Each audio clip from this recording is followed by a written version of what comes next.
अस्सलामुअलैकुम guys guys welcome to my YouTube channel. मैं राजा अंसार सिन्हान आप सब लोगों को अपने यूट्यूब चैनल पर वेलकम करता हूं।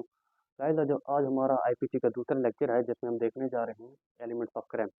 Guys elements of crime मीनस important aspects. हमारे पास कुछ ऐसे इंपॉर्टेंट एस्पेक्ट्स हैं जो कि क्राइम फॉर्मेशन के लिए ज़रूरी है, ठीक है ना। जनरली गाइस हमारे पास एलिमेंट्स ऑफ क्राइम चार हैं जिनमें human being first of all, उसके बाद मैनस एक्टस रिया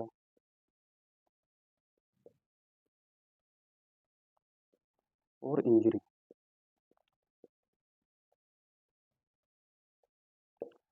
गाइस ये हमारे पास चार इंपॉर्टेंट एलिमेंट्स ऑफ क्राइम हैं।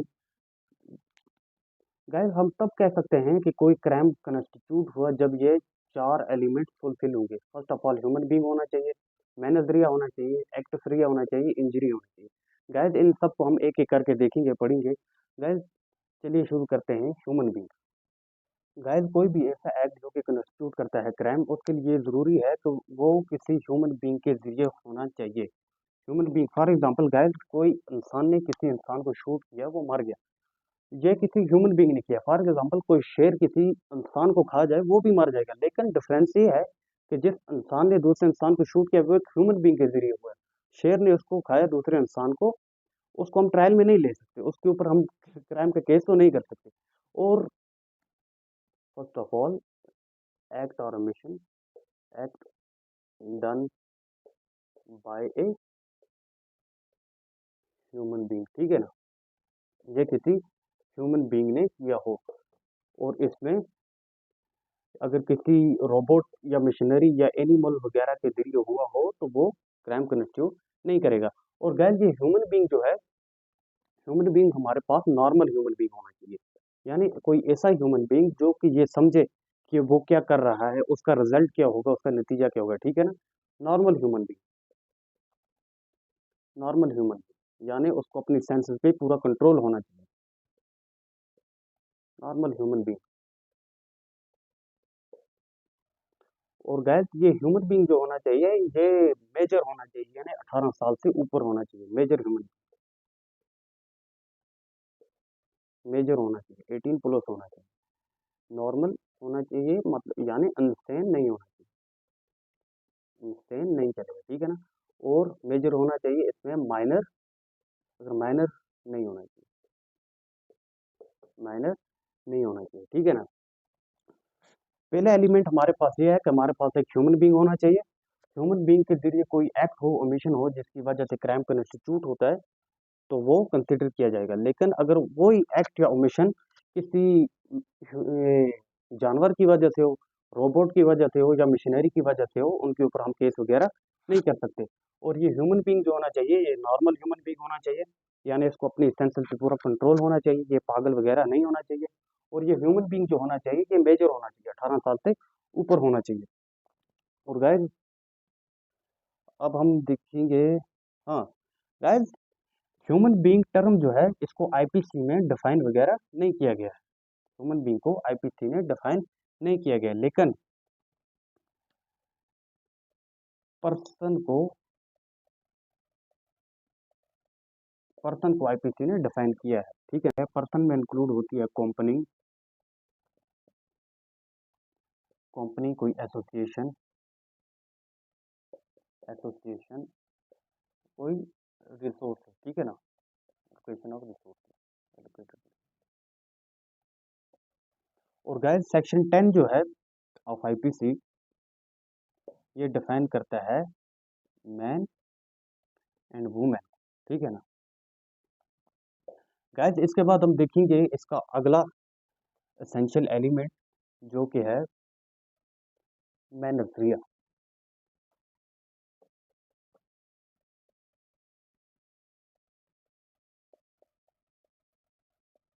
तो गाइस हम देखेंगे अब मैनस रिया।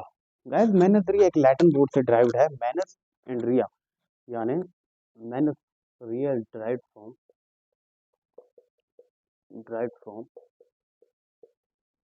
Latin word, Latin word mens rea, यानी state of mind, state of mind, rea meaning forbidden.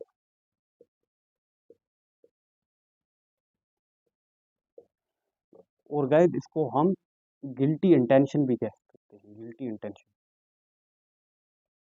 Guilty intention, ठीक है ना। गाइस मैंने दिया मीनत ऐसा स्टेट ऑफ माइंड या ऐसी माइंड मेंटल कंडीशन जो कि कानून ने मना किया है, यानी स्टेट ऑफ माइंड या mental condition,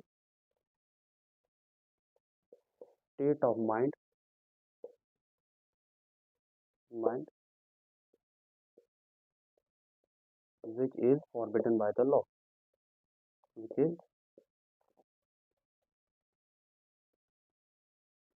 forbidden by the law, guys हमारे पास एक लीगल मैगज़म है जो कि कहता है अबाउट मैनरिया एक्टस नॉन फेसिट्रियम नेसी मिन सिट रिया। एक लीगल मैगज़म है मैनरिया एक्टस नॉन फेसिट्रियम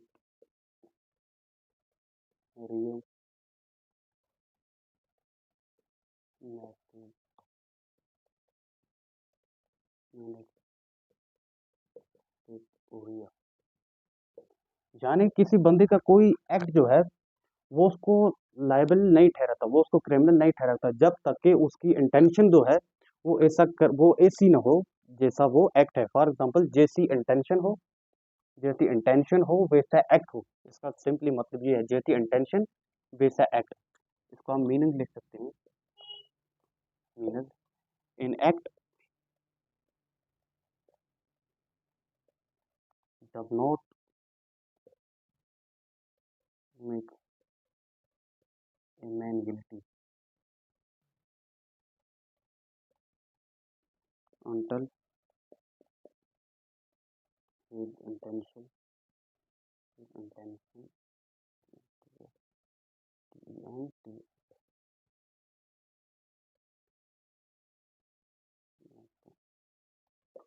यानी इसका सिंपली क्रक्स ये है कि जैसी उस बंदे का एक्ट होना चाहिए, एक्ट हो वैसी ही उसकी इंटेंशन होनी चाहिए, ठीक है ना। फॉर एग्जांपल कोई हमारे पास कोई बंदा है, फॉर एग्जांपल हमारे पास पर्सन ए है और पर्सन बी है। ए ने बी को शूट किया और बी मर गया। बी की हम देखेंगे ये इंसेन तो नहीं है, ये इसने ड्रंकनेस वगैरह तो नहीं की है, या इंटॉक्सिकेटेड वगैरह तो नहीं है। अगर इसने शूट किया इसको मतलब इसकी इंटेंशन भी सेम थी और इसका एक्ट भी सही था, हालांकि ये बंदा लायबल है क्राइम के लिए। फॉर एग्जांपल अगर पर्सन ए है, इसने बी को शूट किया, हालांकि ये बी को शूट नहीं करना चाहता, बी के पीछे फॉर एग्जांपल कोई शेर पड़ा था, ये सी को मारना चाहता था, इसको बचाना चाहता था शेर से, वो लगी बी को, लेकिन इसकी इंटेंशन वैसी नहीं थी, तो ये इसके लिए लायबल नहीं है। हालांकि अगर इसकी इंटेंशन, इसने इस इंटेंशन से मारो कि बी मर जाए, इसने डायरेक्ट बी को शूट किया, ये इसके लिए लायबल है, ठीक है ना। गैस हम देखते हैं कि मैनजरिया जो है, मैनजरिया हम देखते हैं eight the time of offence, जब उस बंदे ने कोई ऐसा एक्ट किया, कोई ओमिशन किया जो कि क्राइम को इंस्टीट्यूट करता है, उस वक्त उस बंदे का मैन नजरिया हम देखते हैं। जब वो बंदा ये काम कर रहा है उस वक्त उसका मैन नजरिया देखते हैं। वी हैव टू सी मैन नजरिया, मैन नजरिया at the time of, at the time of offence, offence, ठीक है ना। और गैस मैन नजरिया जो है ये वॉलेंटरली होना चाहिए, लगभग अपनी विल से होना चाहिए, अपनी विल से होना चाहिए। और वही हो गया ना, जैसी इंटेंशन वैसा ही एक्ट। मैन नजरिया जो होना चाहिए, ये जो एक्ट होना चाहिए ये वॉलेंटरली हो।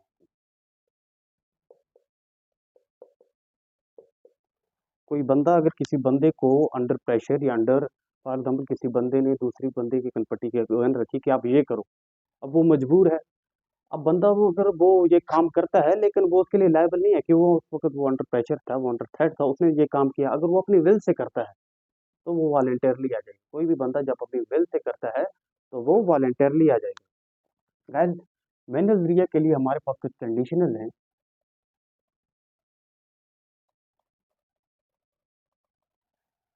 पहली ये कि act should be voluntarily, voluntarily होना चाहिए, वॉलंटरली। और दूसरी, नॉलेज।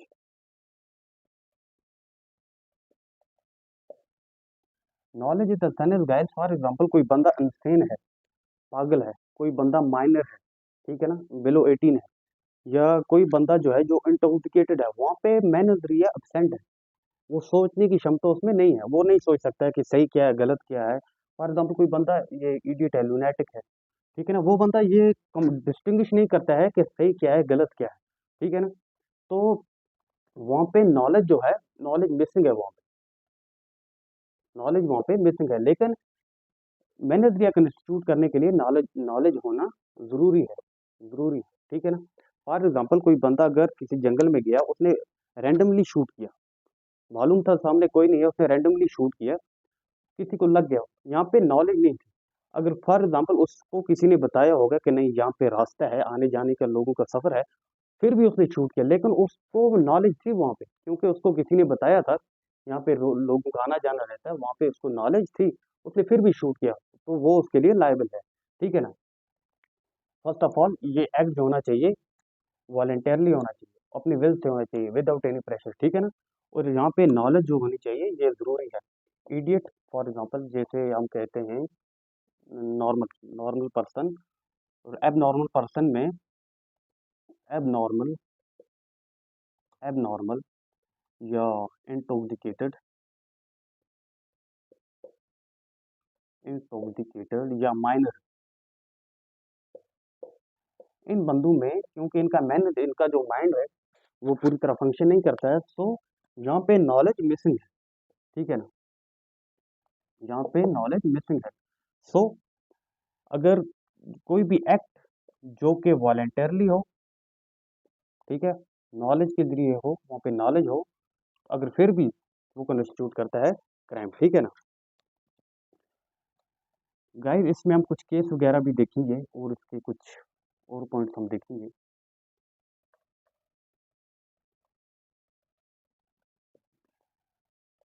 कोइन वर्सेस टॉल्सन, या और वर्सेस टॉल्सन, टॉल्सन, ठीक है ना, AIR।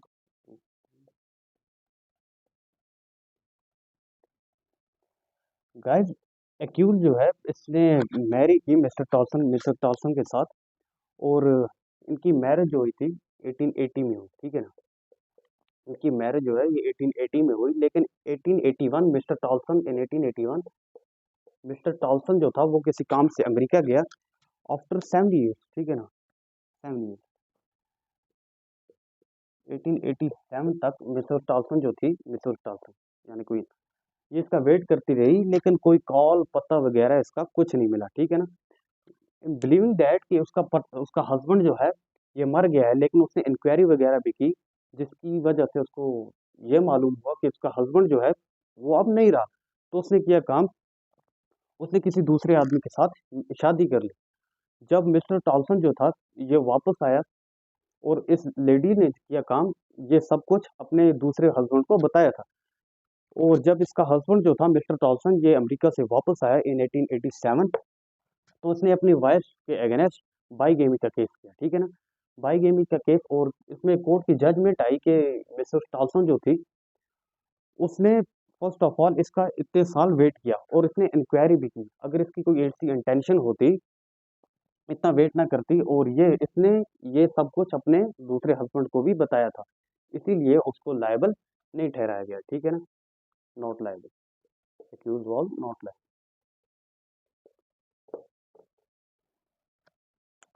और एक और केस है आर वर्सेस प्रिंस, ठीक है ना, ये आप लोग खुद देख लीजिए।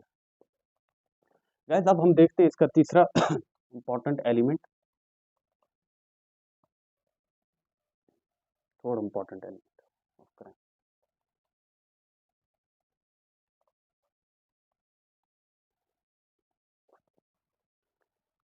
एक्टोफ्रियस।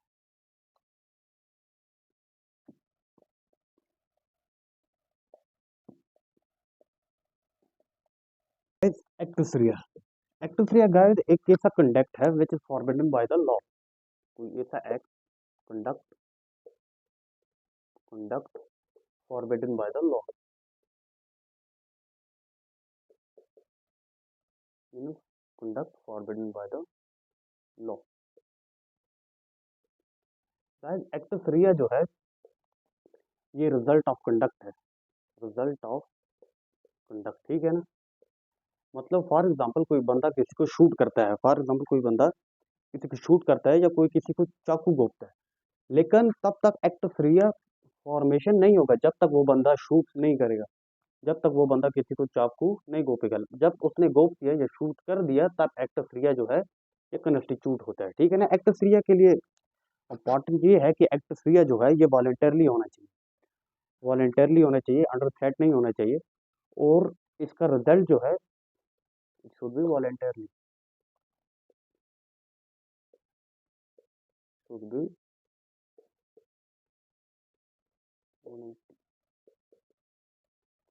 कोई बंदा किसी दूसरे बंदे को थ्रेट में लेता है कि फॉर एग्जांपल तुम ये काम नहीं करोगे तो तुम्हें मार दिया जाएगा, तो ये उसने वॉलेंटरली नहीं किया है, ये अंडर थ्रेट किया। फॉर एग्जांपल कोई बंदा किसी को वॉलेंटरली मारता है तो एक्टोफ्रिया का इंस्टीट्यूट होता है, इट शुड बी वॉलेंटरली। और यहाँ पे इंजरी होने रिजल्ट, जब बंदा कोई किसी को शूट करेगा या किसी को स्टैप करेगा, वहाँ पे उसका रिजल्ट क्या होगी, इंजरी। उसका रिजल्ट क्या होना चाहिए, इंजरी। अब हम गाइड इसका अगला जो है इंजरी, चौथा एसेंशियल एलिमेंट वो देखेंगे इंजरी, ठीक है ना। इंजरी,